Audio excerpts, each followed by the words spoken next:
So I'm just going to add a little bit of parsley before I attempt, and this is the moment of truth, to flip the omelet without making too much of a mess.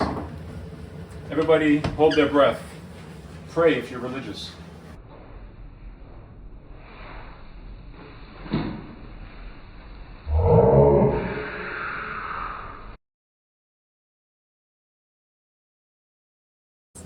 Okay, I'm very happy that it worked out. I had a little bit too much egg in there. If you have less ingredients, it's easier to flip. This will now only cook on the one side for about a minute, and we're going to try to flip again. So, although actually, you know what? I'm going to chicken out and use the plate method. Turn it off.